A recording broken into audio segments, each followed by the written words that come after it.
The quantum sensors at Jupiter Station Beta picked up the anomaly first. Dr. Sarah Chen stared at the readings in disbelief before triple-checking her calculations. The energy signature was unlike anything humanity had encountered in its decades of deep space observation. "Director Walsh," she called, her voice steady despite her racing heart. "You need to see this." The station's director appeared behind her workstation within minutes, his usually pristine uniform wrinkled from a long shift. The holographic display showed a massive distortion forming at the edge of the solar system, far beyond Pluto's orbit. "How many?" Walsh asked, his weathered face illuminated by the blue glow of the display. "7 signatures," Sarah replied. "Each one larger than anything we've ever built." "Sir, they're not natural phenomena." Walsh nodded grimly. "Send the Alpine Protocol signal. All channels." Across Earth, in hidden bunkers and classified facilities, lights began flashing red. The Alpine Protocol, humanity's response plan for first contact, had been established 50 years ago, when the first evidence of extraterrestrial intelligence was discovered in the ruins on Mars. In Geneva, the World Security Council convened an emergency session. Admiral Helena Rodriguez, commander of Earth's Unified Defense Forces, stood before the assembled leaders. "The vessels have crossed the heliopause," she reported. "Their trajectory suggests they'll reach Earth orbit in approximately 72 hours. Are our preparations adequate?" asked the Chinese representative, her face tight with concern. Rodriguez allowed herself a small smile. "Thanks to the Mars discovery, we've had half a century to prepare. Operation Nightingale is ready." Deep beneath the Pacific Ocean, in a facility unknown to 99.9% of Earth's population, Dr. James Okoro ran final diagnostics on humanity's greatest secret. The quantum shield generator was the result of reverse engineering alien technology found in the Mars ruins. Theory suggested it could protect the entire planet from known forms of energy weapons. The first broadcast came when the alien vessels reached Saturn's orbit. It overwhelmed every communication channel on Earth, their message transmitted in perfect English and every other human language simultaneously. "People of Earth, I am High Commander Vex of the Arcturus Empire. Your world has been chosen for integration into our dominion. Resistance is unnecessary. 10,000 worlds have joined our empire, each now prospering under our guidance. You have 48 hours to surrender your sovereignty and accept our leadership. The alternative is extinction." In the White House Situation Room, President Carmen Ortiz watched the message replay. "They're certainly confident," she remarked to her assembled advisors. General Michael Jung, head of Global Military Intelligence, cleared his throat. "Madam President, preliminary analysis suggests their technology is approximately 2 centuries ahead of what we publicly display." "And compared to what we actually have?" she asked. "Based on what we learned from the Mars ruins and developed in the Phoenix program, we're at rough parity, possibly ahead in some areas." The president nodded. "They expect to find a primitive species, divided and helpless. Instead, they'll find humanity united and prepared." She turned to Admiral Rodriguez. "How long until our forces are ready?" "The lunar defense grid is online. The Jupiter and Mars fleets are in position. Quantum shields are at full power, though the aliens don't appear to have detected them.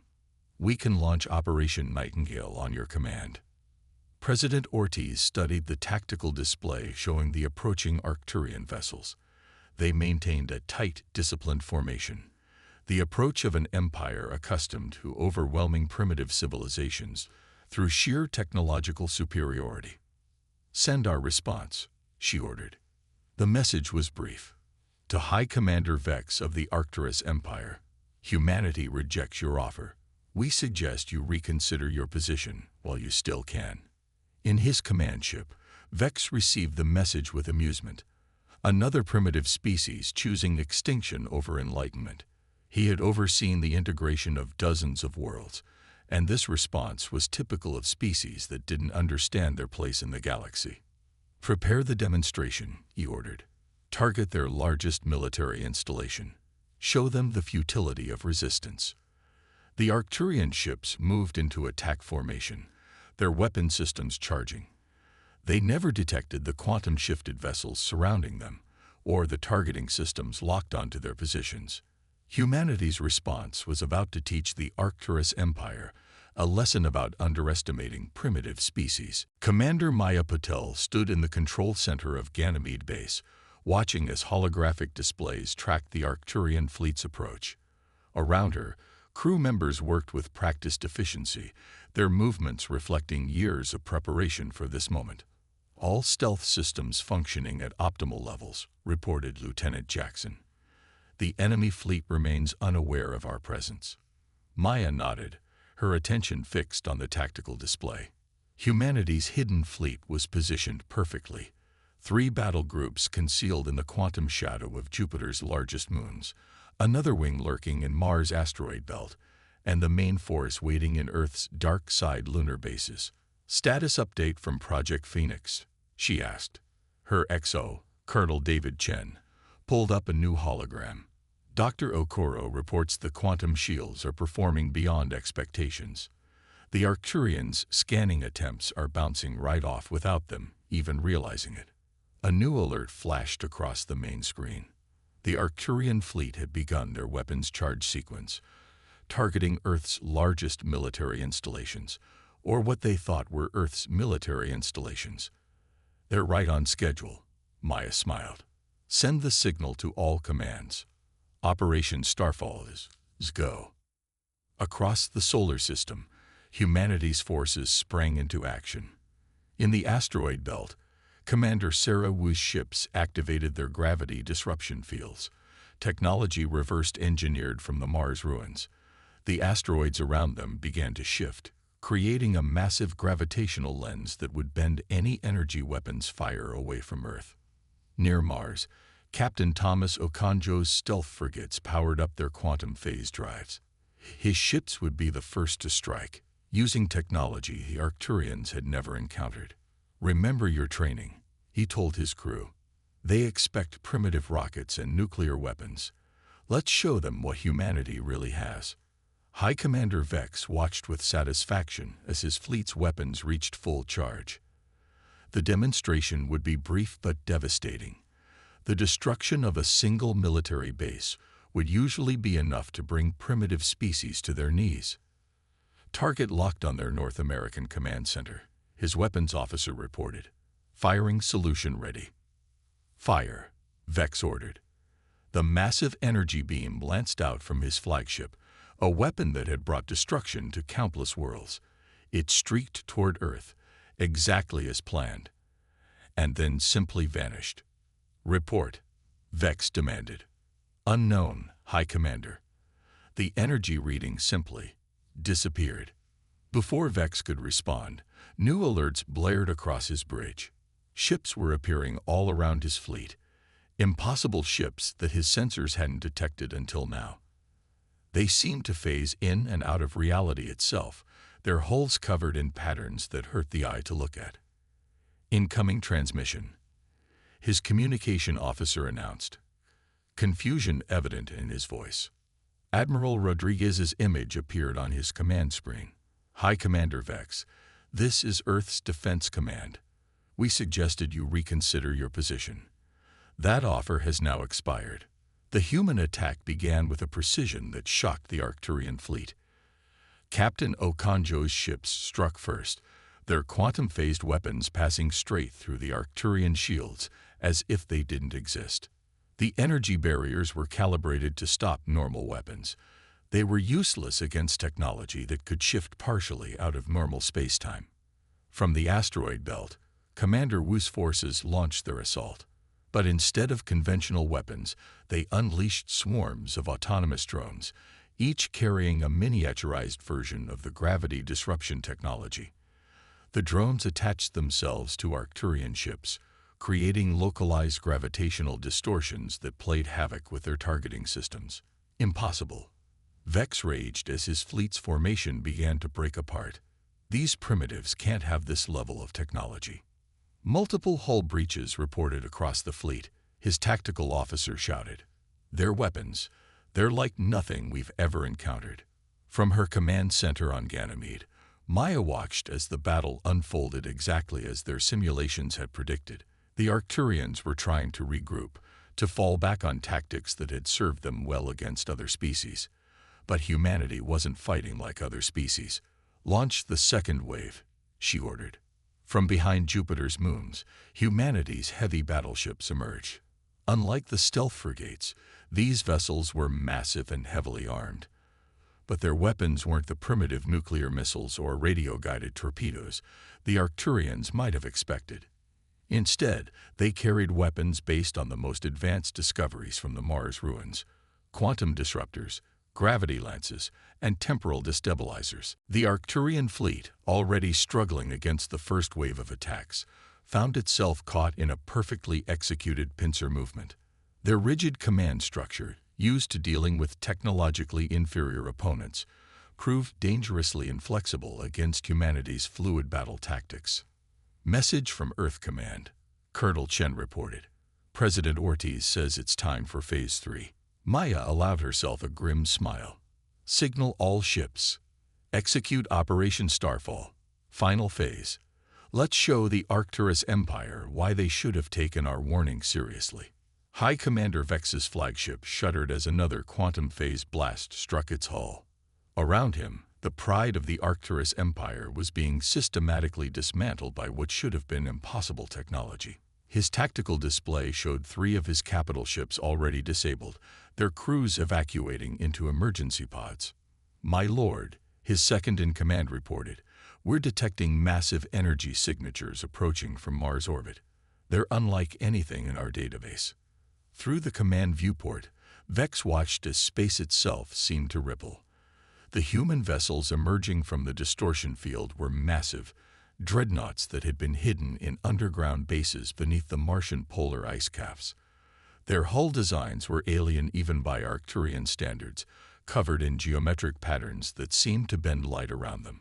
Admiral Rodriguez stood on the bridge of the EDS Prometheus, humanity's first true super-dreadnought. "All ships, execute attack pattern Omega. Target their command and control systems first." The human fleet moved with devastating precision.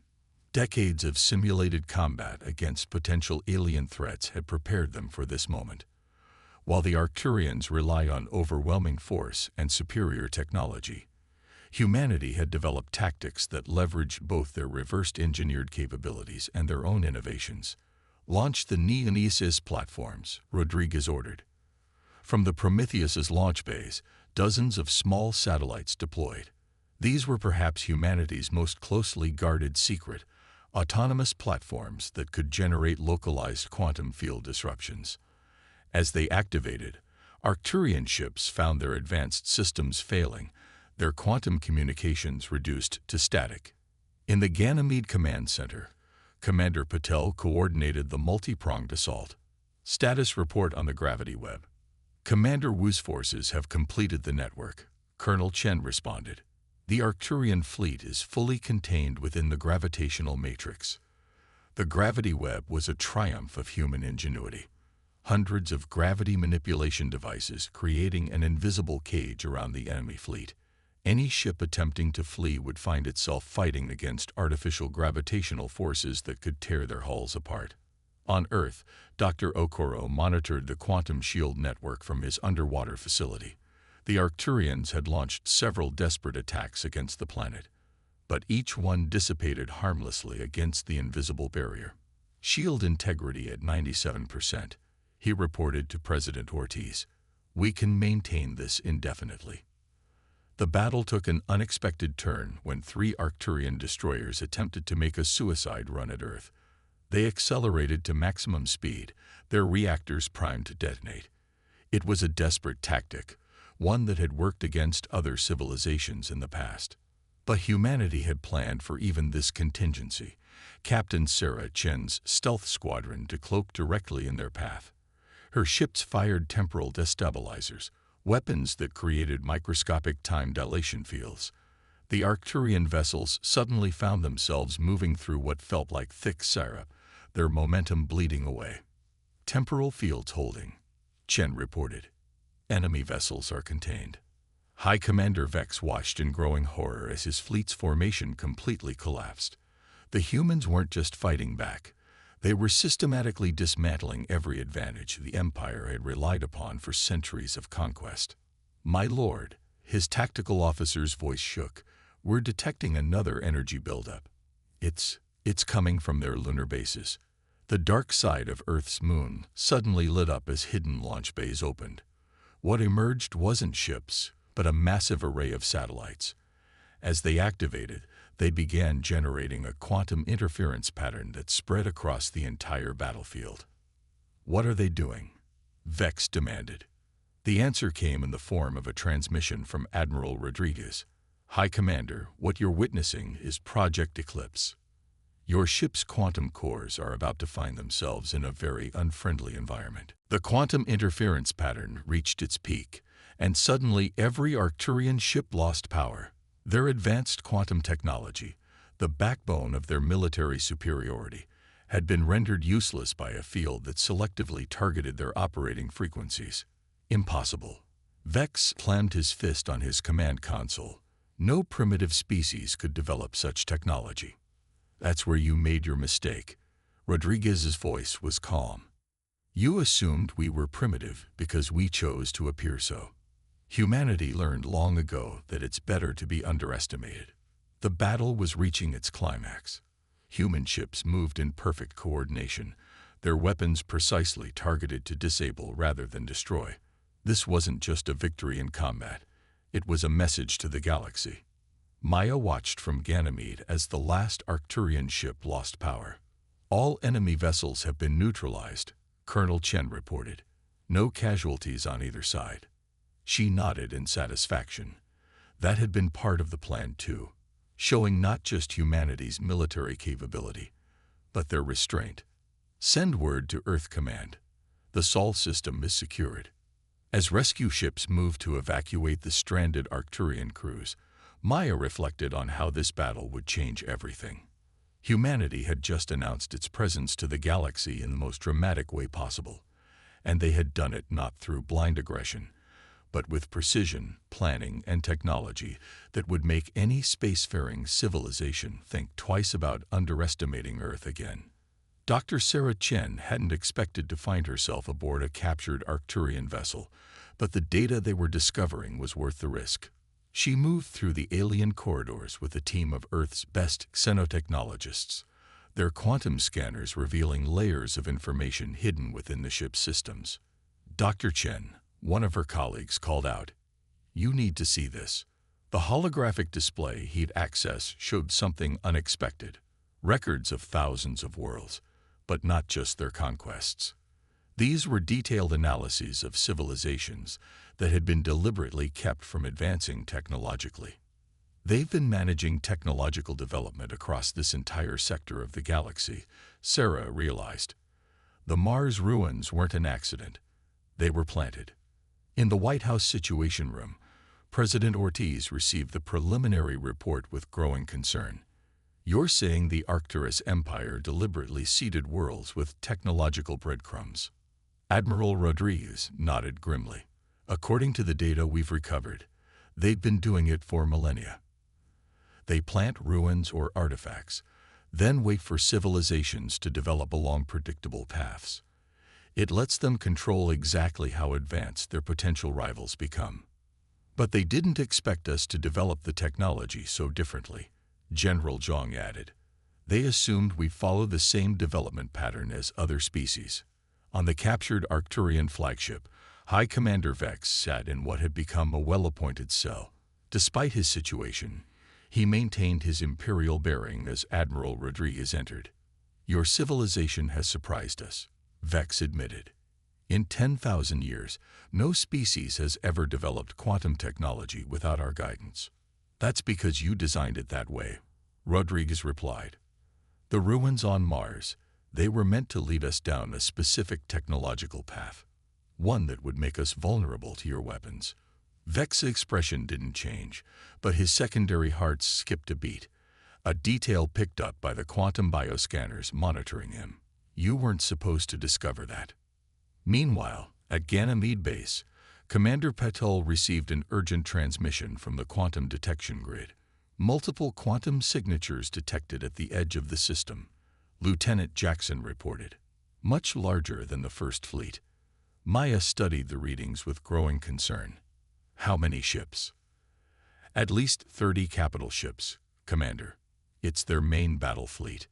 In orbit around Mars, Captain Okonjo's stealth frigates picked up the same signatures. They're not even trying to hide their approach, he reported to Earth Command. They want us to see them coming. President Ortiz convened an emergency meeting of the World Security Council. The Arcturian Empire clearly didn't expect to lose their first fleet. She addressed the assembled leaders. Now they're responding with overwhelming force. But we know their weakness now, Dr. Okoro's hologram added. Their entire civilization is built on controlled technological development. They've never had to innovate beyond their established patterns. Admiral Rodriguez's tactical analysis appeared on the main display.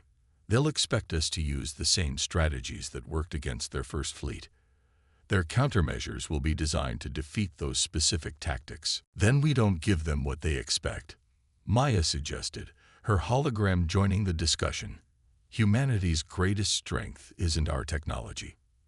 It's our ability to adapt and innovate. Dr. Chen's team had made another crucial discovery in the captured ships database.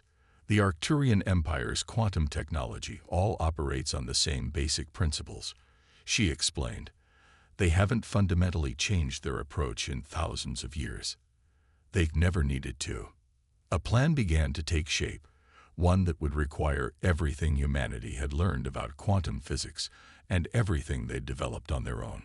It would be dangerous, unprecedented, and exactly what the Arcturians wouldn't expect. We have less than 6 hours before their fleet arrives, President Ortiz noted. Can we be ready? Admiral Rodriguez shared a look with Commander Patel and Captain Okonjo. The conventional answer would be no, she said, but humanity has gotten pretty good at doing the impossible. Across the solar system, Earth's forces began to implement a strategy that no civilization in the galaxy had ever attempted. They weren't just fighting to protect Earth anymore. They were fighting to break a cycle of controlled development that had stifled innovation across thousands of worlds. Dr. Chen worked frantically with her team, reprogramming quantum cores and modifying field generators. If this works, she told President Ortiz, we won't just defeat their fleet. We'll demonstrate that their entire approach to controlling technological development is fundamentally flawed. High Commander Vex, watching the preparations from his cell, began to understand just how completely his empire had underestimated humanity. They hadn't just developed advanced technology. They'd developed it in ways that no one in the empire had ever considered possible.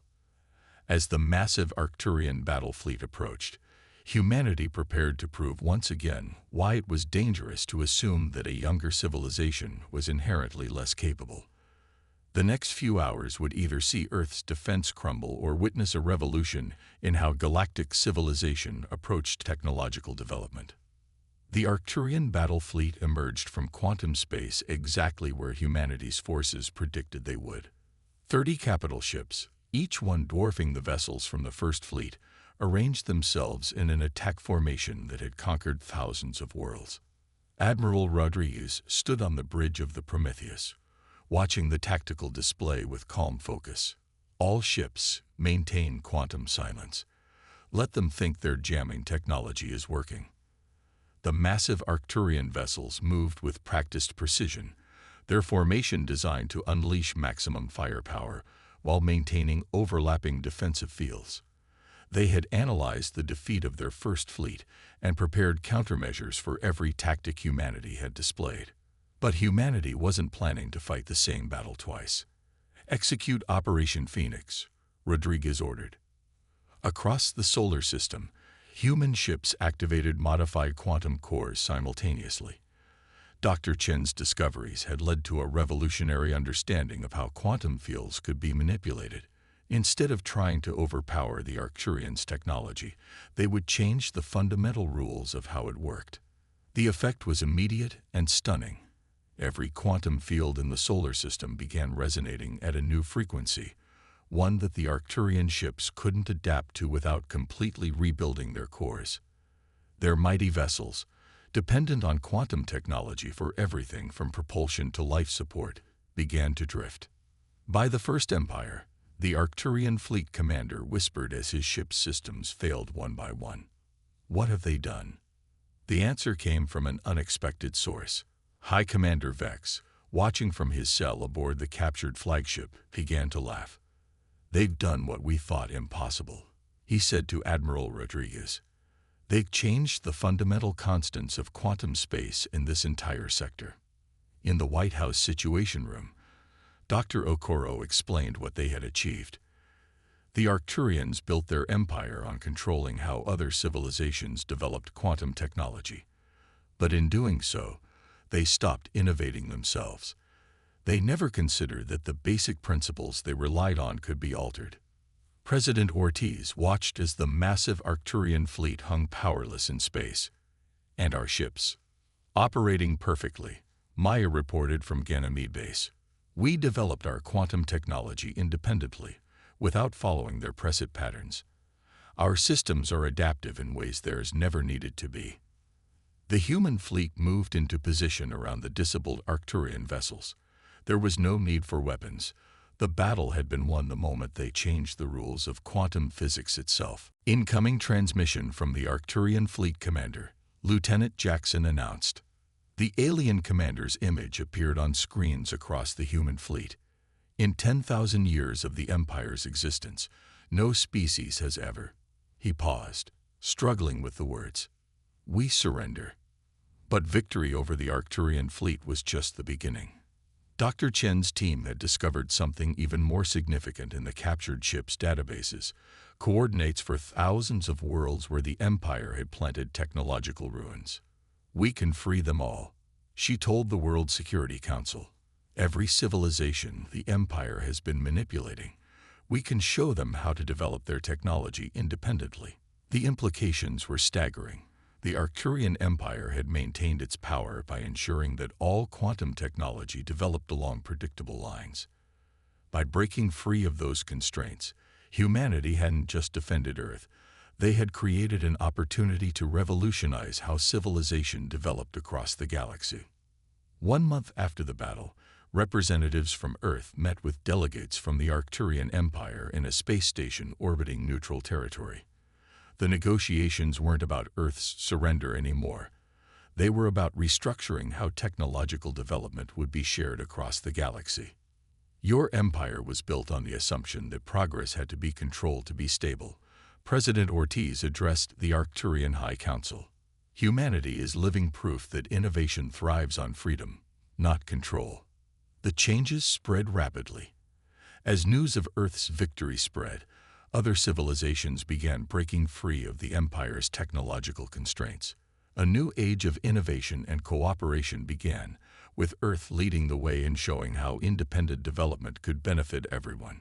Commander Maya Patel, now Earth's first ambassador to the reformed Galactic Council, often reflected on how it all began, with an empire that thought they were facing a primitive species, only to discover that humanity's greatest strength wasn't the technology they had developed, but their endless capacity to imagine new possibilities. Dr. Sarah Chen's team continued to make breakthroughs in quantum physics, each discovery proving that the Arcturians' millennia of controlled development had barely scratched the surface of what was possible.